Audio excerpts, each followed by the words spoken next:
Hello.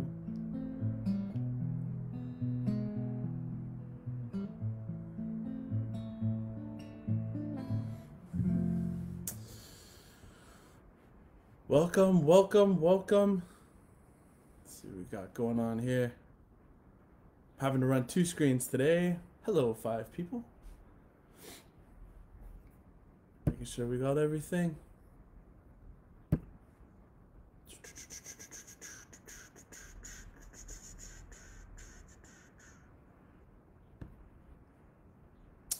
Just trying to pull something up. There we go.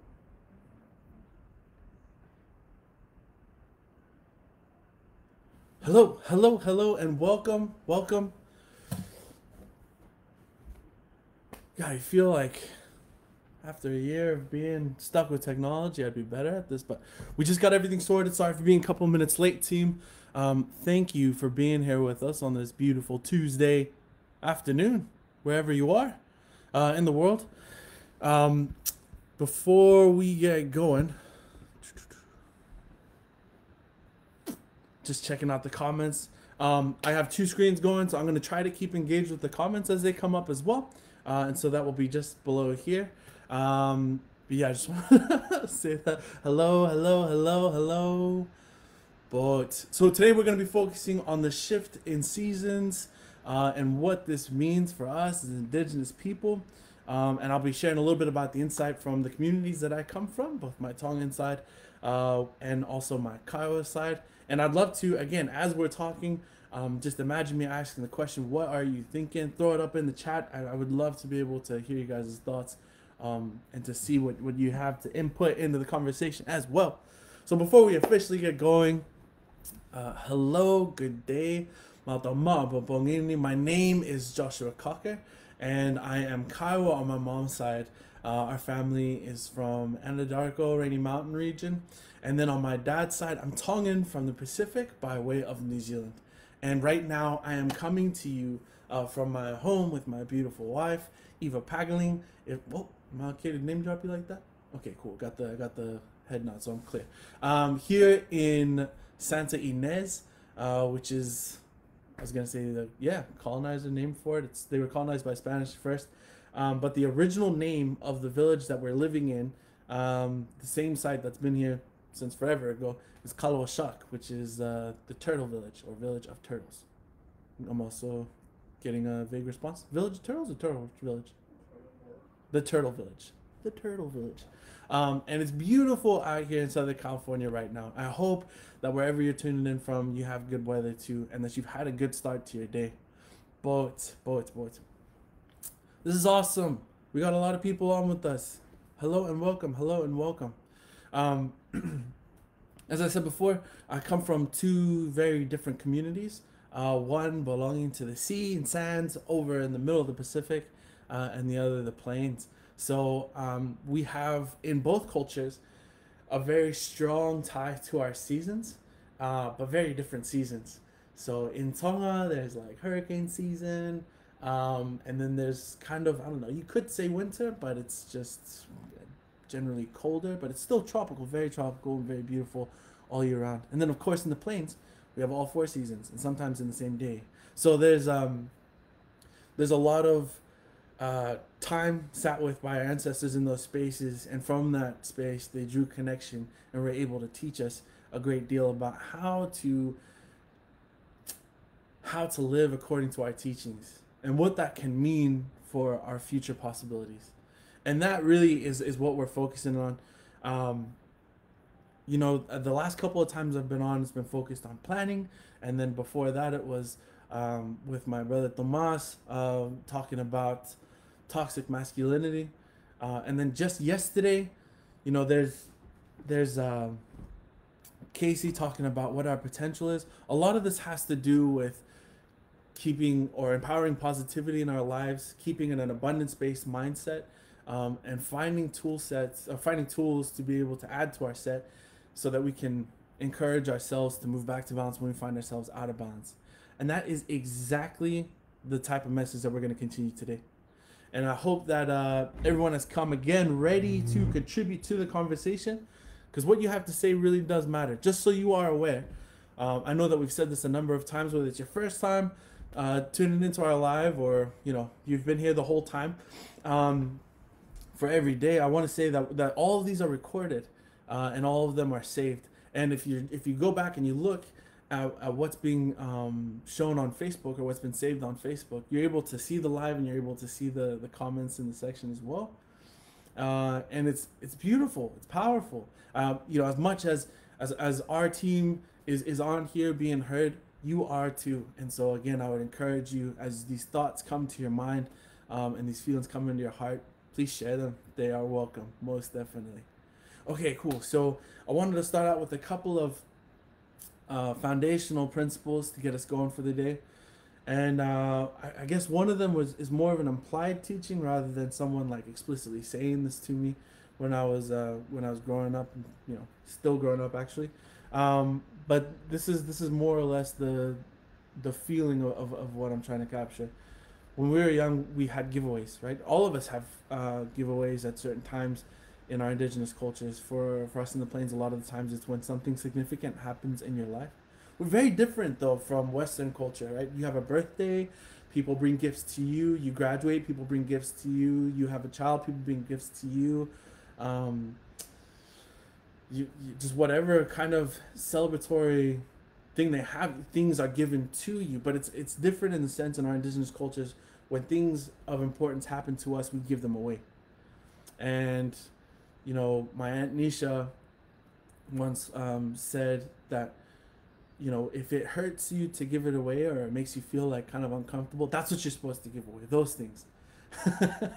The most important and beloved things that you have. When it comes time to share your wealth, you give your best.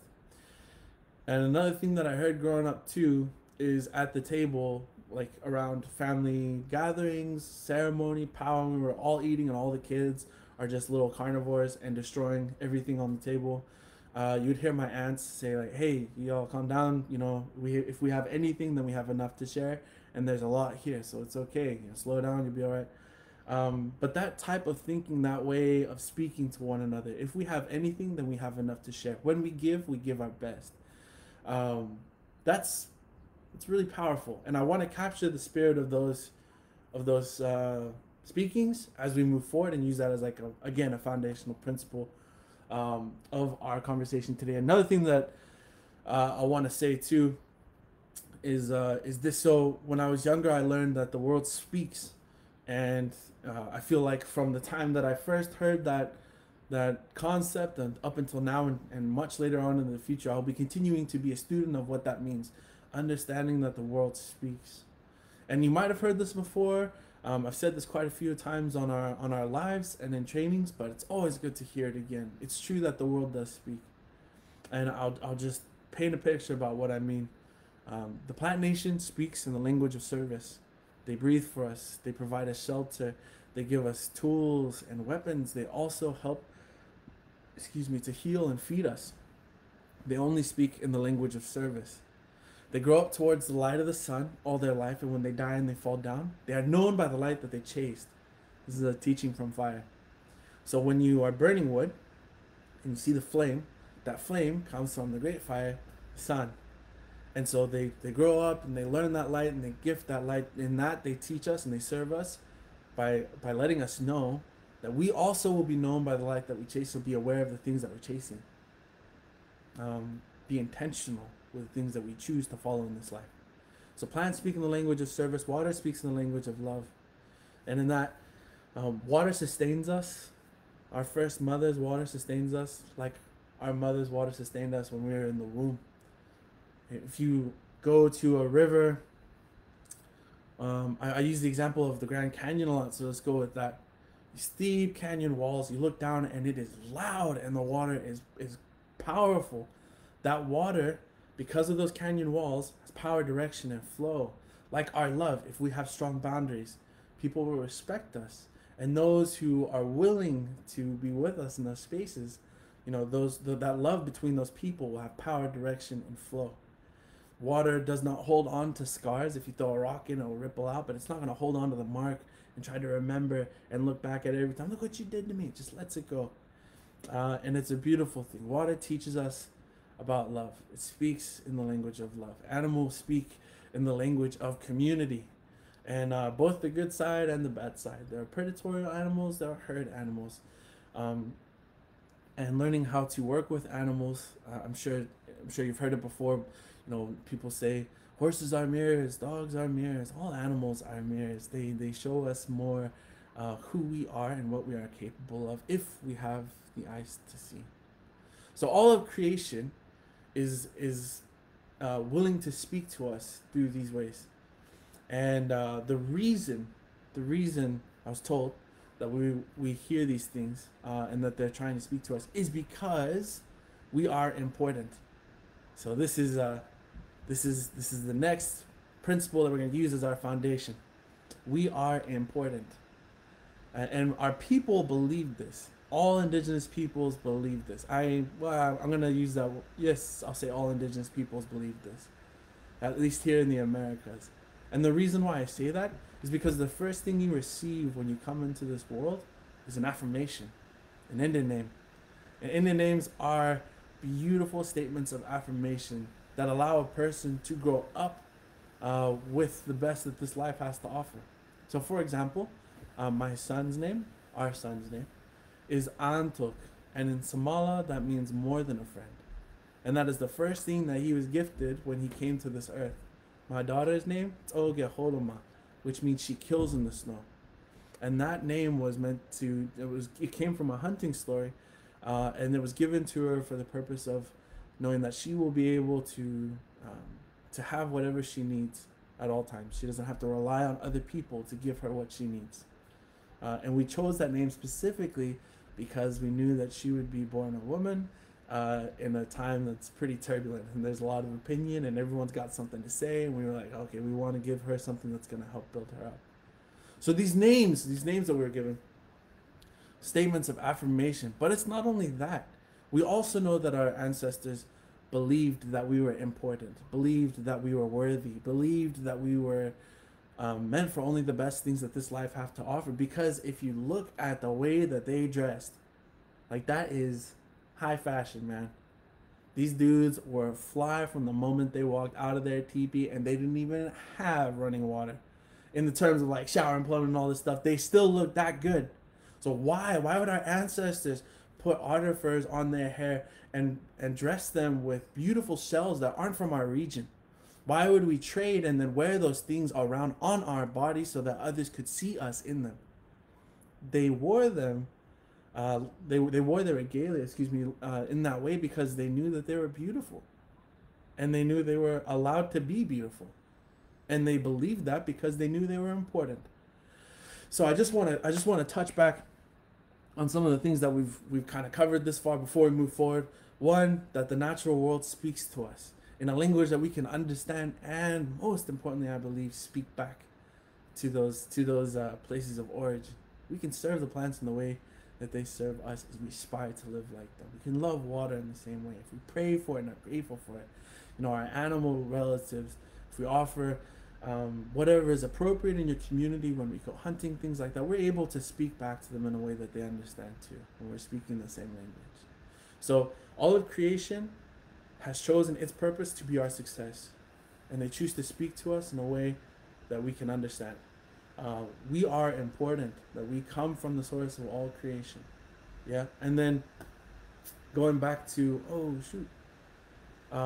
this idea of continuously affirming those who come into our circle because they are important. Beautiful. Okay, now that we have our foundational topics, we're gonna jump forward a bit and be talking about seasons and why they're important. So again, the two communities that I come from, very much tied to the natural world, because that's all they had. And so being aware of your surroundings, being able to understand your surroundings, navigate them competently and confidently was a much needed skill in these communities. New beginnings happen all the time. And the first teacher of this principle to my people in the plains was the sun and the moon. So the sun gives us permission to live our days. That's how it's implied in our stories. And when the sun comes, it's time to work. It's time to do things. When the night comes, it's time to rest. So the sun gives us permission in like a scientific sense, gives us the vitamins that our body needs. Why it's good to get out and it's good to feel the sun. Spend a lot of time as much as we can safely every day. And then the night comes and that moon rises and that softer light begins to give us the impression that it's time to rest. Well, sooner or later, the moon will set, the night will end, and the sun will come again. This way of looking at the world as a new beginning, every day is a new start. And no matter what happened yesterday, you can begin again today. It is one of the teachings that we have from our community. And it's one of the ways that we're able to use the call in culture rather than call out culture. And it's not to say, I want to be careful here, because it's not to say that trauma should be excused, overlooked, or belittled in any way, because it has some pretty serious effects, psychologically, emotionally, spiritually, and even physically at times. But it's true in the sense that people change every day. We have the ability to become a new person. In fact, every 7 years, like, the cells of your body have renewed themselves, and so you're like literally physiologically a new person. And it's our mind that keeps us in these places of old habits, and sometimes the chemical makeup of our body when we've given ourselves to addiction for a long time. But it's still true that a new beginning comes every day. Well, along with that and following in suit, so too do we have the cycles of the seasons. And these seasons mean a lot to us in the plains. We have the winter, which we've just left, which is a time to be still. Our winter encampments were meant to be stuck in for a long time. We would choose an abundance of resources to be our place to rest for the winter. You couldn't be out riding all day and moving like you could in the spring, summer, or fall. And the reason is because the winters is still time. It's cold. You need to rest. In that time, we would tell our stories. In that time, we would mark our winter counts to be able to keep the histories of our people. And then came spring, the chance for new life. And as things are waking up and becoming alive again, we begin to gather, we begin to move like the animals, we become, we expand our range of motion as a people. And then summer, man, we are in full swing. So in summertime, we're doing a lot of ceremony. We have our summer solstice ceremony. We're beginning in some communities a new year, our community as well. And then fall, when things begin to die and slow down again in winter. So our people use these seasonal cycles to be able to help us make sense of our life, in terms of there will be times of abundance, like a spring. There will be time after that abundance, like summer, when it is your place to give that abundance that you have been gifted away. Then it will be time to rest, die down, time for loss, like fall. And then it will be time to sit and be still, like winter. And what I love about these seasons is when we were learning about these things, my grandpa would be like, my grandpa would be like, 100-degree days don't just show up in the middle of winter. It gives it's like they all have their space. They take their own space.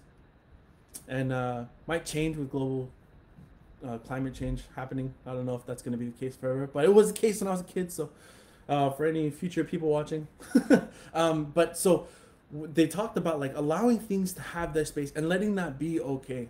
Yeah, our time of mourning, letting that be okay, and allowing it to take its time. But when it's done, let it be done, and let's keep going. So we use these things like the sun and the moon to be able to do like a kind of a quick, like, this is the fast way to teach this lesson, and you use the cycles of a year and you call back to people's life experience. This is another way to teach that lesson. But we as people have been gifted an ability that not much or many of our relatives share. And it is the emotional and mental awareness in order to be able to choose the seasons of our life. To choose the seasons of our life. And again, I want to go back to that idea that we have to let things take their time. And I'm going to use the time of mourning.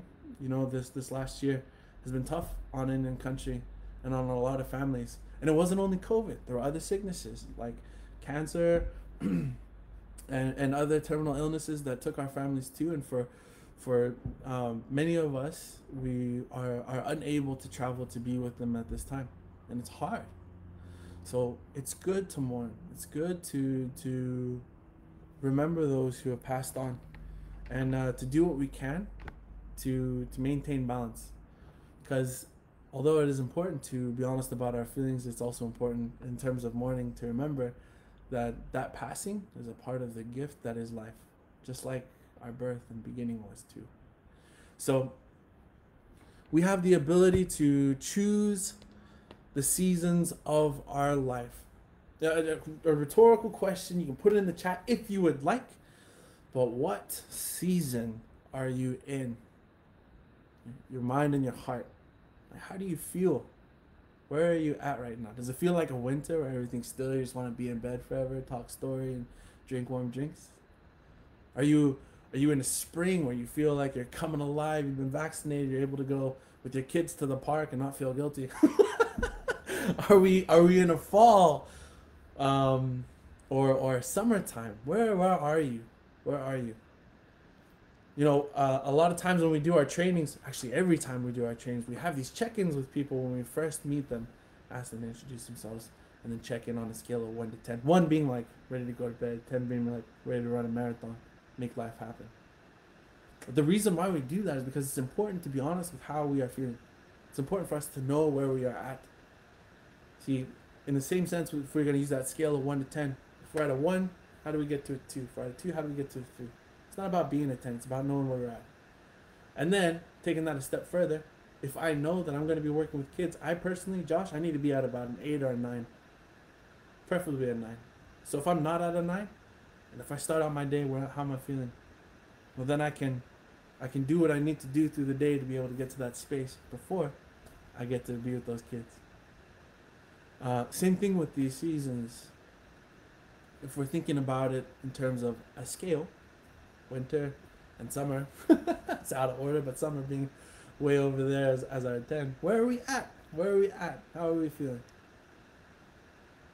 And with what's coming up in life for you as an individual and for your family, where do you need to be?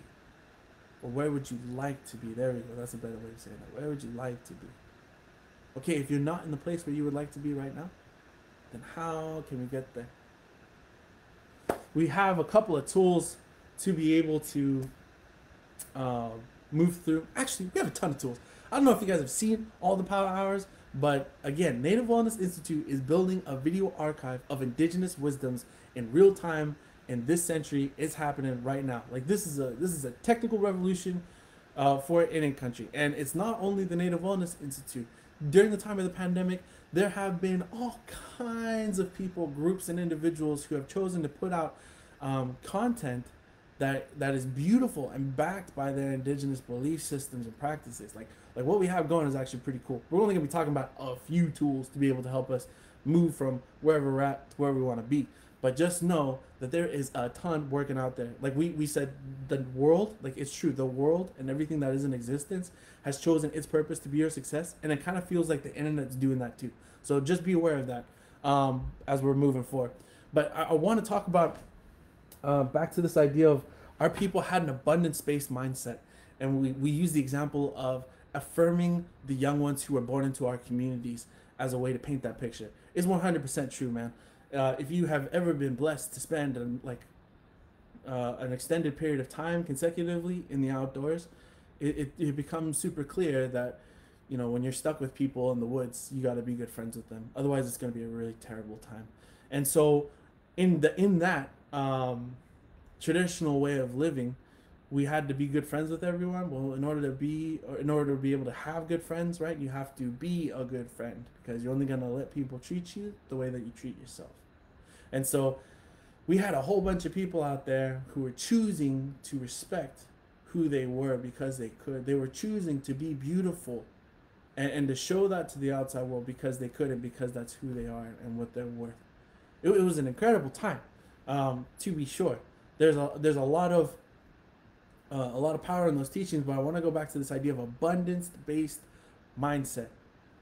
When you have an abundance based mindset, you do not survive while you're outside, you thrive while you're outside. Every tree around you becomes available to you and your well being. Every river, lake, stream is not only a source of life, but a teacher, a friend, and someone and something you can confide in. The animals are not only food, but they're companions, something you can jump on their back and ride around. These people had it down to a T. They had it down to a T. And again, it was for the purpose of thriving, choosing not to survive. When I think of surviving, I think of like those shows on like, just to define a term, like those shows on Discovery Channel, you know, where they're all like naked and afraid and wandering around in the woods and getting splinters and crap and not enjoying their time. Like that's what I think of surviving. And I love that.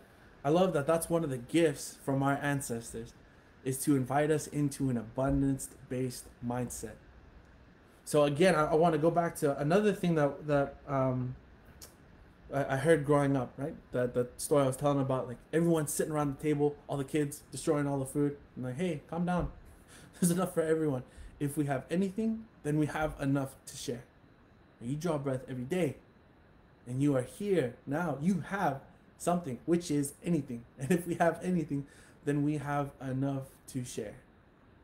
And that might that way of thinking might cause us to challenge the way that we see prosperity, might challenge us in the ways that we see wealth.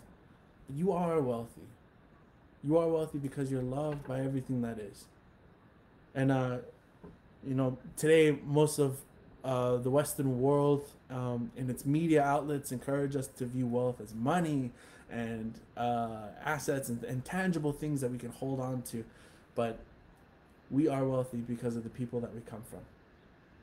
And so as we're considering how can we move into an abundance-based mindset, how can we see ourselves in the future in a good way, I hope that we consider those examples.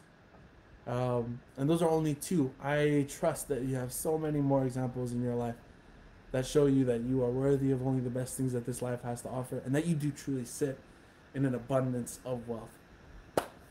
But one other tool that we can use to be able to move forward. Sorry, I haven't been keeping very good track of our comments here. Sorry, guys. You want to turn off on me?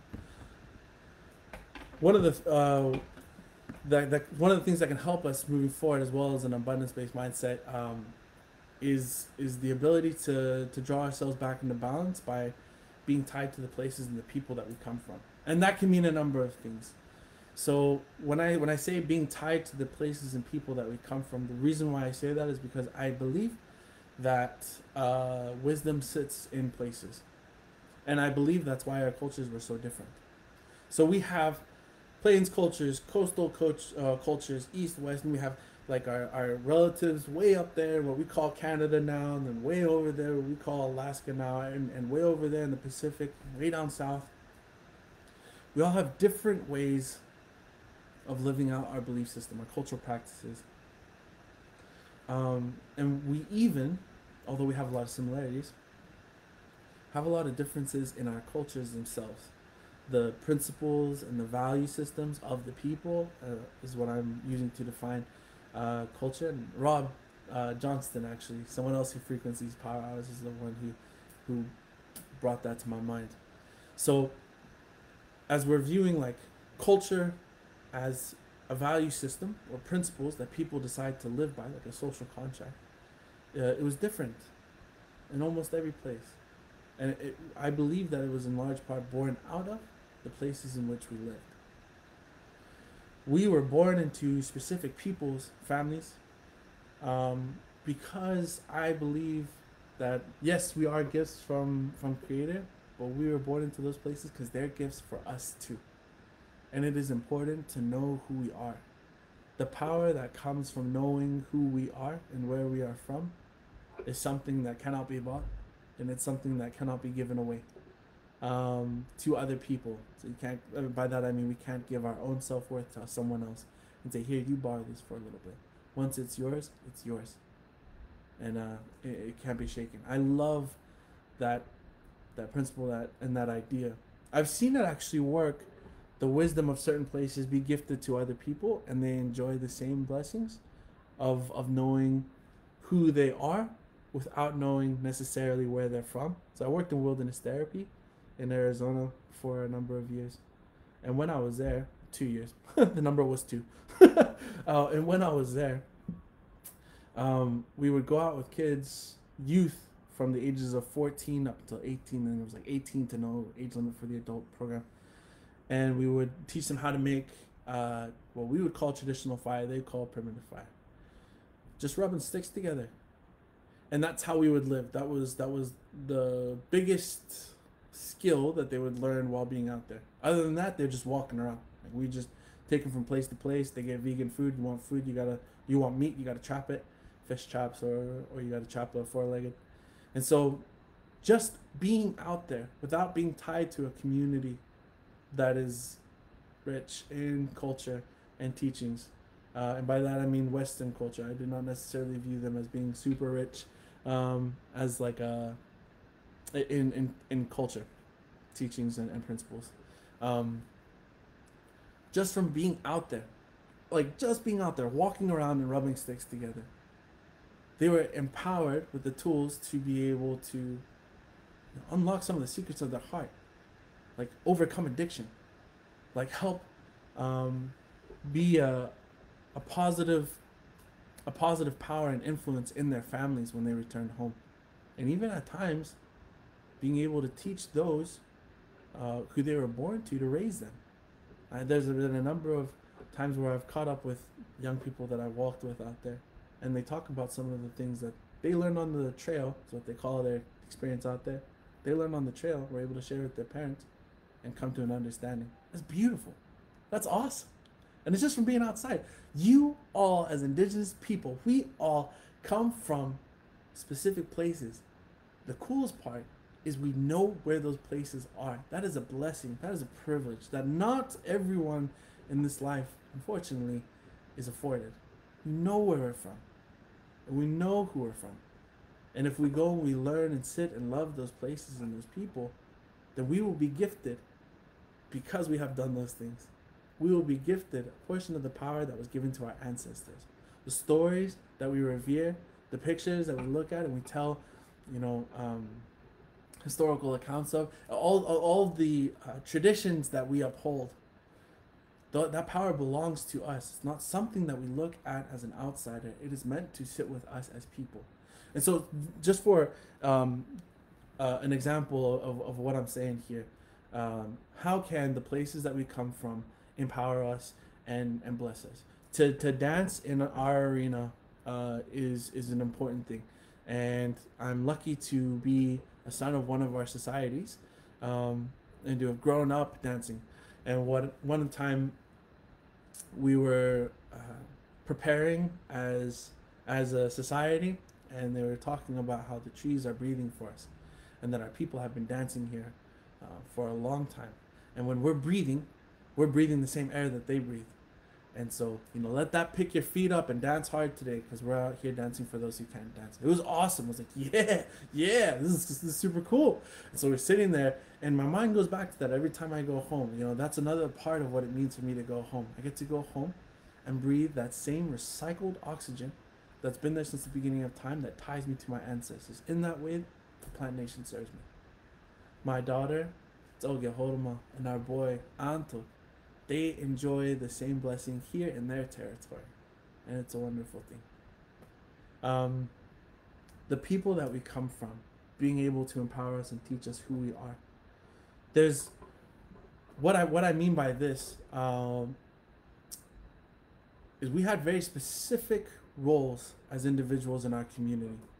We had coming of age ceremonies for our boys and girls. Now, how that was decided in every community, I do believe that was different. Especially like in our Tongan community too. Our word for Two-Spirit in Tongan is whakareiti, and there is expected to be one in a generation. There can be more. It's not like no, only one. It's expected for there to be one in every generation. Two-Spirit among the children, and the reason why I say that is because, again, how we decided who went through what coming of age ceremonies or steppings, uh, that was up to that was up to every community. But we did have a clear definition of what it was to be a man and what it was to be a woman, and we also had clear roles that we were asked to fulfill.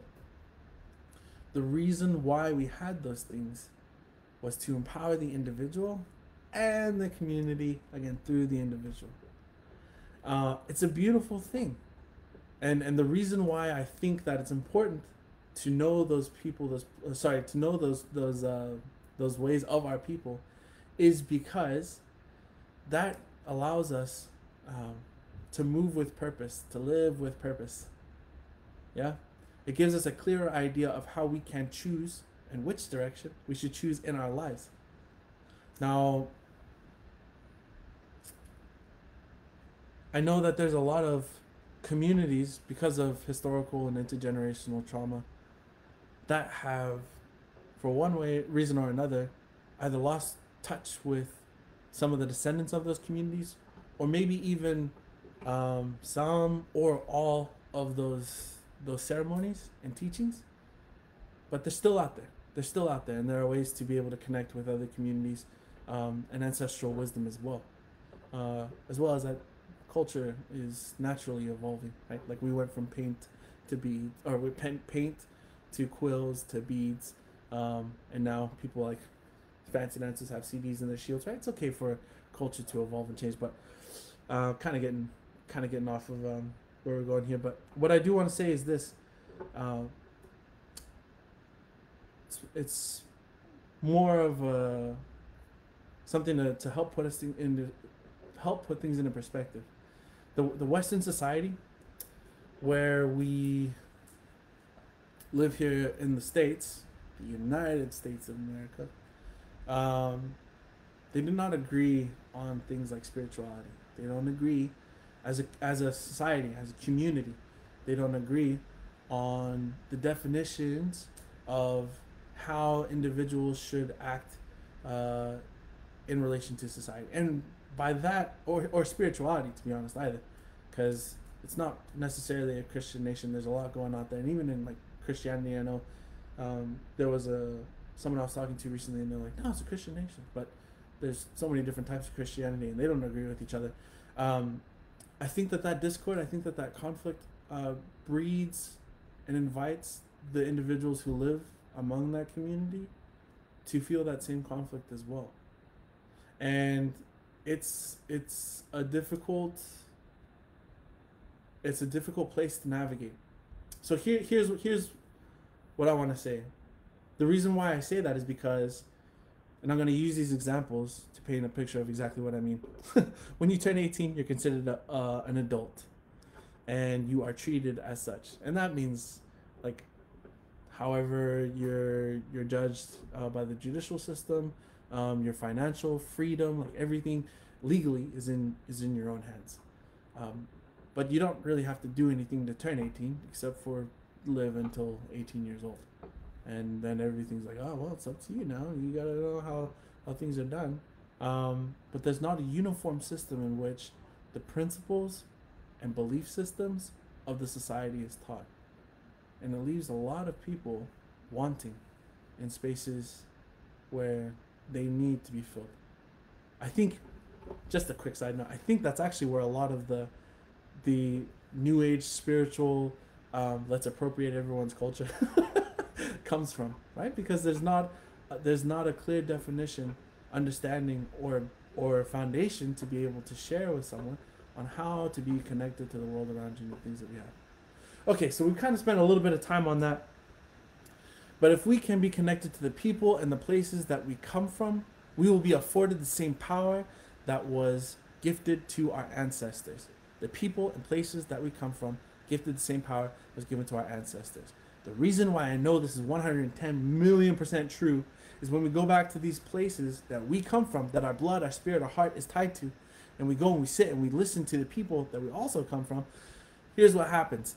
The world around us gives us the same wisdoms that was gifted to our ancestors. And by that I mean, in our traditional stories, we have bears, we have rivers, we have snakes, we have stars, we have all of these different features, natural features that we use to interpret the world around us. They never stopped speaking. There was never a federal policy that stopped the world from speaking to us. And it is our birthright, because of the people that we were born into, to be for those things to be available to us and for them to empower us in our life. So if we're able to go back to these places and make the connections with our people, we will be better off for it. Not only that, actually everyone will be better off for it, because you are a gift to the entire world. Like, everyone is better off because you came our way and because you continue to choose life. Okay, and the last thing that I want to say, last tool that I want to share, is this. Keeping in mind that our walk matters, because we matter, because we are important. The things that we do, the things that we say, the things that we think, they're important too. They're going to be felt, and they will extend past us into others' lives, and through time and space, just like the stories and power of our ancestors will. We too will join that legacy, and we will give something to that fire, and it will reach forward. And so as we're moving forward, let's be honest with each other and with ourselves. How am I feeling? What season am I in? Know that you are powerful enough to be able to change that at any time.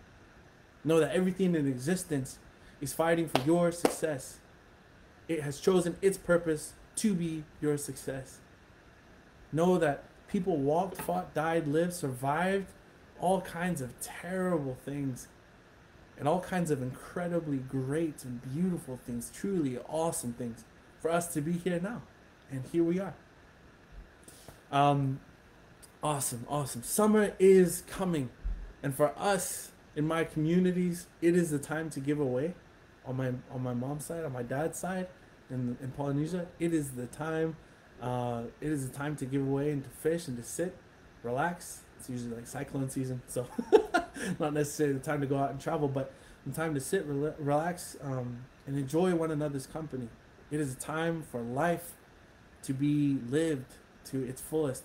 It is coming up. What do we need to be when we get there? Do we need to be a 10 when we get to ceremony? If we're able to go, to powwows, if things are safe, like who do we need to talk to in order to be in those places?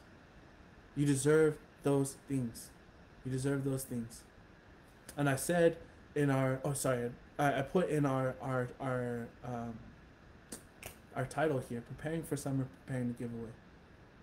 If there are things that we need to give away that do not serve us, that are hindering us, that we're trying to hold on to for whatever reason, self-doubt, shame, fear, anger, it's time to give those things away.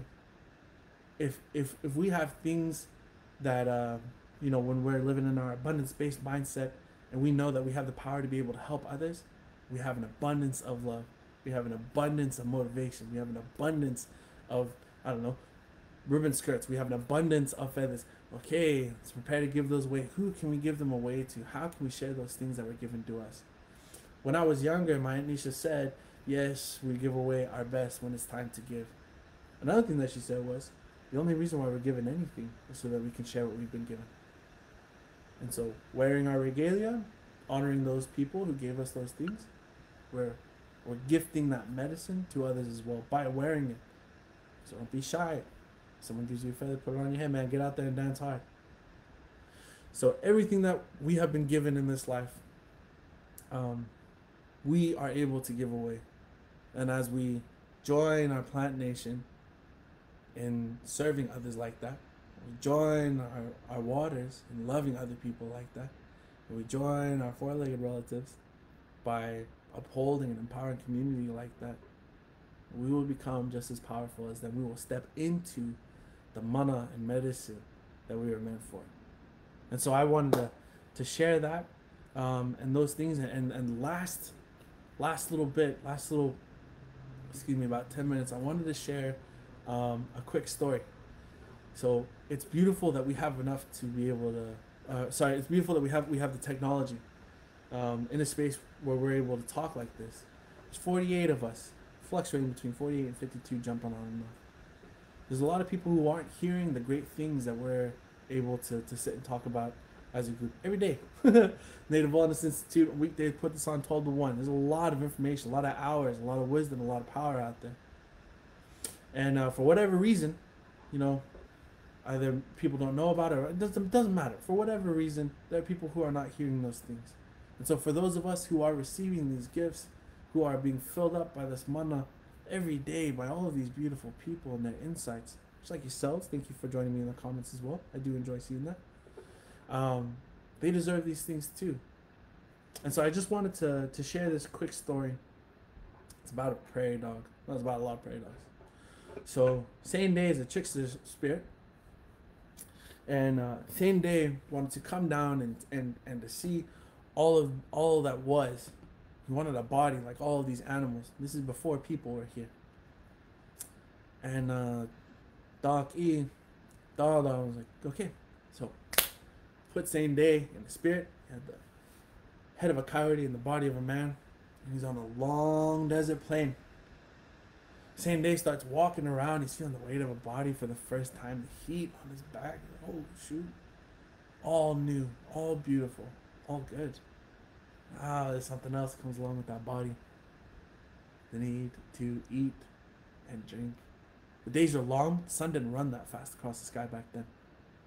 And so it was real low and slow, hot and heavy. He's like, oh my gosh, I'm so hungry. So he started making a little kete, a little bag, in order to be able to put food in. He's looking for food, but out on this plain, there's nothing there. Just waving grass. Well, after a long while, getting more and more hungry, more and more thirsty, finally see some relatives. These little prairie dogs.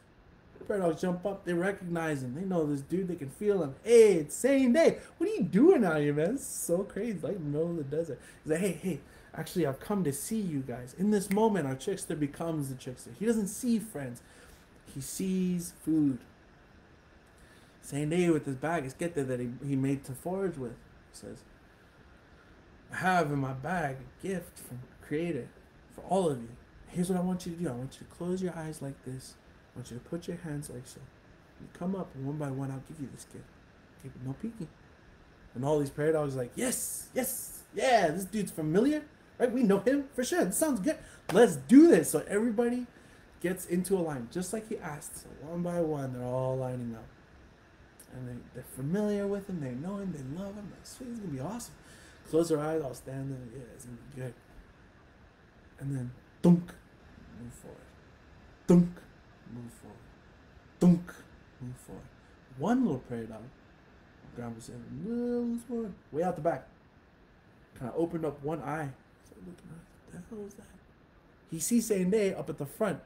Saint Day's got a stick, and he's smacking these prairie dogs on the head and shoving them into a bag. And he's like, oh my gosh, I'm gonna die. This is terrible. What the heck? So he starts to pray. Creator, thank you for this beautiful day. I really appreciate everything that's going on. Dunk. I'm scared for my life right now, and I don't want everyone that I know and love to die. I don't want to die myself. Please give me the knowledge, something. Give me something to be able to get me out of this space. He gets this feeling. He interprets it. Creator's all like, "Yeah, you'll be all right, kid. Just surprise your enemy here. Do something. Like, we gotta warn your brothers and sisters. What's happening is not good. Things gotta change. Do something." And this little prairie dog's like, oh man, it's great. I'm not really sure what to do. Every word, sound that I know and can make, Saint Day taught us, gave us the things that we have. Silent. But still, dunk, moving forward. Dunk, moving forward. Creator put this feeling into his chest, and it got bigger and bigger and bigger and bigger. As it was getting bigger, his little body started moving. He didn't know what to do with it. And eventually, it got so big, it came out of his face. And all the prairie dogs opened eyes, not knowing what that was. They looked back around. Same day he's got a stick and a bag full of prairie dogs. Everyone's like, oh my gosh. So they're ducking and diving, and he's like traditional whack-a-mole, you know, trying to ninja everything. It was crazy. And all the prairie dogs in that bag died that day. And that's pretty much the end of the story. But there's some important teachings in that story, and it's one of my favorites. When I was younger, we would be told the story by our family when we would like fight each other. These kids would like have conflict with one another. They were all prairie dogs in that line. Same day. Same day represents those familiar things to all of us. Anger, hate, sadness, depression, whatever type of anxiety, whatever thing stops us from being us. Same day can be those things. Now, the reason why I say it's familiar is because they do exist inside all of us. And it's our choice, really, to succumb to those things. It's not always an easy choice. It's not always a fair choice. But we have the power to choose otherwise. And that's the beautiful part. That's the most important part. Right? Because that could be seen as like why are you always so sad for, man? Just get over it. Jeez. Just choose something different. No, that's not what I mean. That's not what I mean. But those things live inside all of us. And they do the same thing. And they do the same thing. Just come here. Close your eyes. Put your hands out like that. Bah! Smack us over the head and shove us in the back. And it is hard to get out. It is hard to get out. Well, as prairie dogs in that line, it's our job, our opportunity. It is a blessing to look out for one another and to keep each other safe. Summer is coming. We are in a time of natural abundance right now. Everything that is fighting for us to succeed in this life. You are beautiful. You deserve to be seen in all your beauty. If you feel like, yeah, I think I might be in that bag, reach out to people that love you. Reach out to people that love you. And you do what you got to do, and you be where you got to be, so that you have the ability and the opportunity to choose different because you deserve it. And if you see someone out there in your family, your work group, your friend group, wherever, you see them down and it feels like they're kind of in that bag too, then let's be the change. Let's help them out. Let's give them an opportunity to choose different. You are a gift to all creation, just like all things that live. You have chosen life, and I know that because you're on here watching with us. Continue to choose it. It's a beautiful gift. And time is precious. So thank you so much for spending a bit of time with us today. The Native Wellness Institute, thank you so much for allowing us to be able to have the space to have this power hour today. Come on back tomorrow, man, and the day after that, all the way to Friday. Every weekday, 12 o'clock to 1 o'clock Pacific Standard Time, we are on making moves and sharing this medicine. Thank you so much for you all for adding things in the chat here and joining me in the conversation. I really do appreciate it. And if you haven't heard it today, I love you. And thank you for everything that you do. I'm actually a really big fan of your work. So have a good day, and I look forward to seeing you guys another time.